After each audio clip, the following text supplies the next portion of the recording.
Okay, so let's look at this essay on whether food should be local or imported. Okay, first thing I want to say, this essay is well written, but I do have a bit of concern about how cohesive it is. What I mean is, generally, in your introduction, you have to give a very clear thesis statement and provide your argument, and then you support that argument throughout, and then the conclusion should be consistent with the thesis statement provided in the introduction. Now, this hasn't happened in this essay, because you do give a thesis statement. You say this essay will discuss both sides. But then in your conclusion you say, I firmly believe that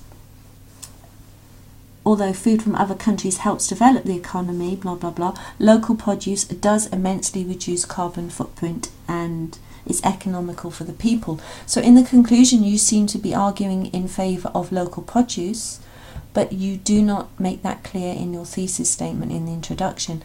I think it's very important. It is important to do that. When people are marking an essay, they always look at the thesis statement to find out what your argument is, what your viewpoint is, and then you need to support that throughout the essay. So that is an issue for this essay for me. You need to decide in your introduction what your viewpoint is and make it clear, and then follow through the rest of the essay. Okay, so that's the main thing I want to say about this essay actually. What you've actually done is in one paragraph you've given the advantages, and then you've given another argument in your third paragraph, and you've actually given more weight to the advantages of imported food, which is rather contradictory, because in your conclusion you've gone on to say that local produce is more advantageous. So what I would suggest is, whatever your argument is, make it clear in your introduction and be consistent and throughout with that particular argument.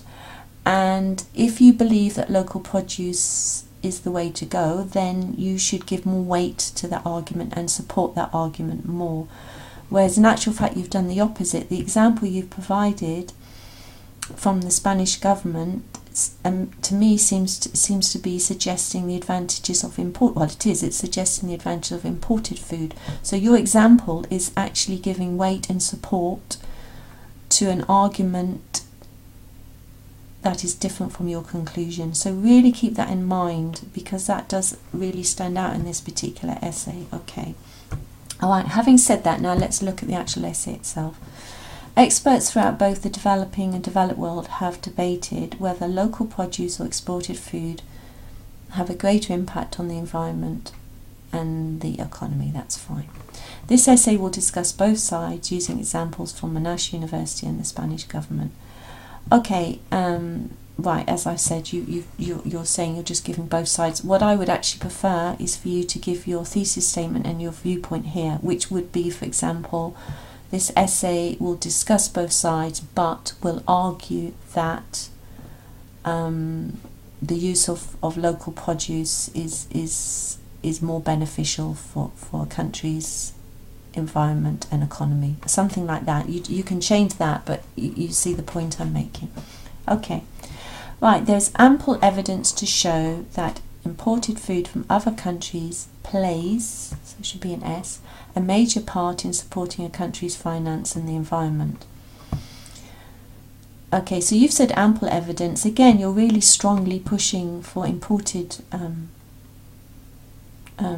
food here. Okay, so keep that in mind with your final conclusion. The central reason behind this is twofold. Firstly, farmers are required to pay another country's tax. So you need an apostrophe after countries there, country's tax. And you've got another, which means it should be singular. So countries, Y, apostrophe S, tax to sell produce in that nation. Secondly, preservatives are added to the crops, which helps reduce daily transportation, hence reducing carbon emissions. Yes, good sentence. For instance, the Spanish government revealed that they had less arrival flights into the country Now, to be honest, I don't really get this. I don't understand why importing food, which is what you're talking about here, means less arrival flights. And you said an increase in 12% of the economy just by imported food. Okay, it's just this example is not clear to me.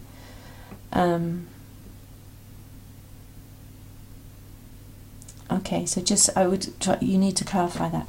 It must not be forgotten that although chemicals are added, external factors do not allow the food to last for a long period of time. Okay, therefore it is conclusively clear that to some extent external produce does affect the local economy and the general environment. Okay, I guess it's just, to me, the argument here is not clear, because are you saying it's a good or a bad thing? It's not that clear to me, so be careful of that. Although taxes help support the national economy, should be local produce helps reduce the carbon footprint, making it economical. Okay, so this is largely because there is less travelling, hence releasing less carbon dioxide emissions. Okay, so you'd have to say hence there is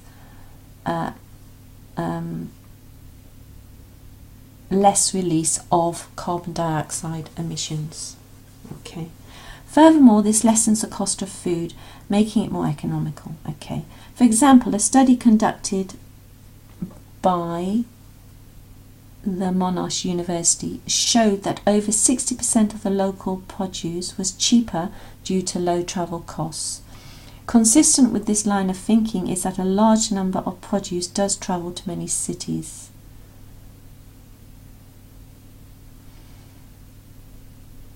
Okay. Thus it is possible to state beyond doubt that local food is definitely better for the economy and the environment.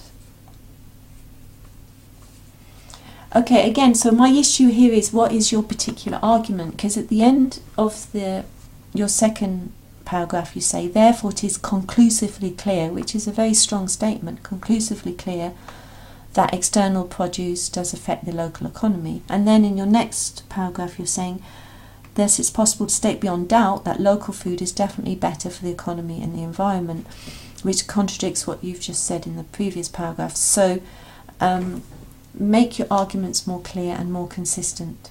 Okay.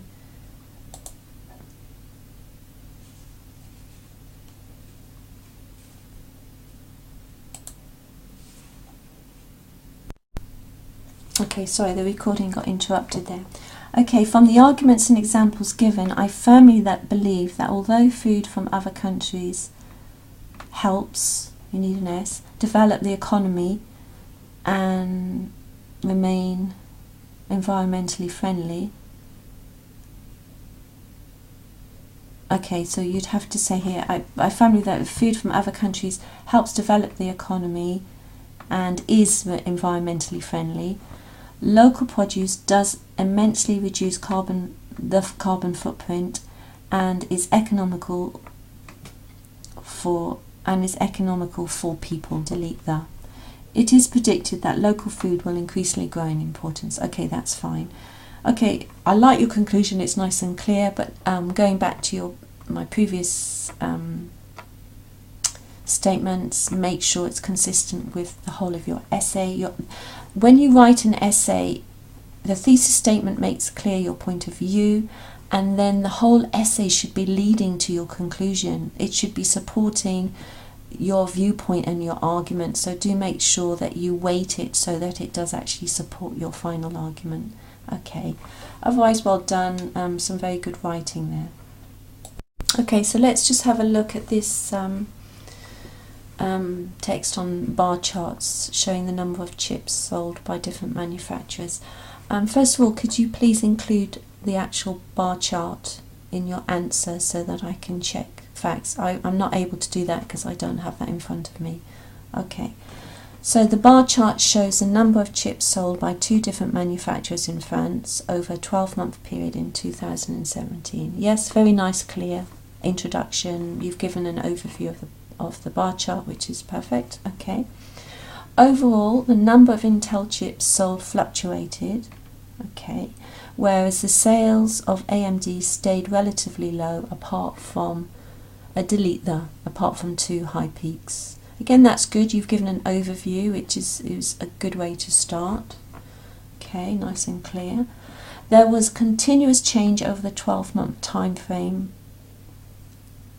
for the number of Intel chips sold. Okay, so there was a continuous change over the 12-month time frame so it did change the preposition, in the number of Intel chips sold. It started off with 50,000 units in January, before peaking at approximately 125,000 in June. That's good. This drastically reduced to nearly 25,000 the next month and remained relatively stable from August to October. I would say instead of and, because you've got a contradictory idea, a drastic reduction and then move to stability. So I would say but remained relatively stable from August to October, ending with just over 100,000 units sold in December. Okay, but a good sentence. However, the sale in AMD chips was low, because you've said the sale, so subject verb agreement there, was low, starting off with 25,000 units sold in January. This saw a sudden rise to 125,000 the next month, before seeing a decrease to no sales in June. Okay, another good sentence. Later on that year, there was a peak in July with just over 100,000 sales, before declining overall to approximately 30,000 by December. Okay, this is a good summary. It's very clear, it's well written. You did give an overview at the beginning. I don't actually have the bar chart in front of me. What I usually like to say is always highlight the key points. It's not necessary to summarise everything, but really highlight any key significant trends that you can see or any major changes. I think you have done that. So I'd say this is a good job actually, so well done.